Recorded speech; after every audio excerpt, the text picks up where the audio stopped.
மது. அதாவது எல்லாத்துக்குமே தெரியும் மதுனா ட்ரிங்க்ஸ் அப்படின்னு தெரியும். ஸோ மதுவை ஒழிப்போம், மது விலக்கு இப்படின்லாம் நிறைய வந்து போராட்டம் பண்ணுறாங்க. நாங்கள் வந்தோம்னா மதுவை ஒழிச்சிருவோம் அப்படின்லாம் சொல்கிறாங்க. எல்லாம் நிறைய கேள்விப்படுறோம். ஒரு மூவிஸ்ன்னு எடுத்துக்கிட்டோம்னா அதில் ஃபுல்லாக முன்னாடி வரதே வந்து டோன்ட் ட்ரிங்க் அப்படின்னு தான் சொல்கிறாங்க. ஸோ இவ்வளோ தேவைப்படாத ஒரு விஷயத்த வந்து இப்படி ஒழிப்போம் ஒழிப்போம்னு சொல்கிறதுக்கு டோட்டலாக ஸ்டாப் பண்ணுறதுக்கு ஏன் முடிய மாட்டுது?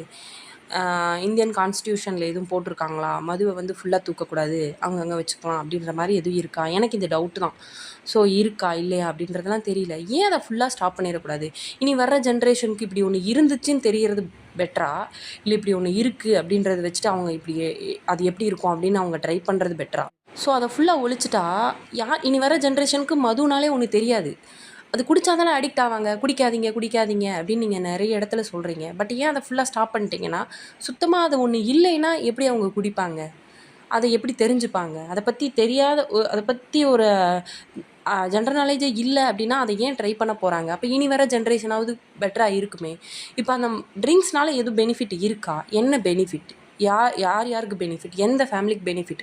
ஒரு டோட்டல் இதுலேயே ஒரு இன்டர்வியூ வந்து ட்ரிங்க்ஸ்னால வந்து உங்களுக்கு இப்போ கையை தூக்குங்க அப்படின்னு சொல்லி ஒரு 4 பேர் நிப்பாட்டி ட்ரிங்க்ஸ்னால வந்து இப்படி யார் வீட்டுக்கு ஃபேமிலிக்கு நல்லது நடக்குது அப்படின்னு கேட்டிங்கன்னா கூட ஒருத்தன் கூட கை தூக்க மாட்டான். ஸோ அந்த நிலமையில இருக்கும்போது எதுக்கு அந்த ட்ரிங்க்ஸ்னு ஒன்று சப்ளை பண்ணுறீங்க, ஒரு சேல் பண்ணுறீங்க?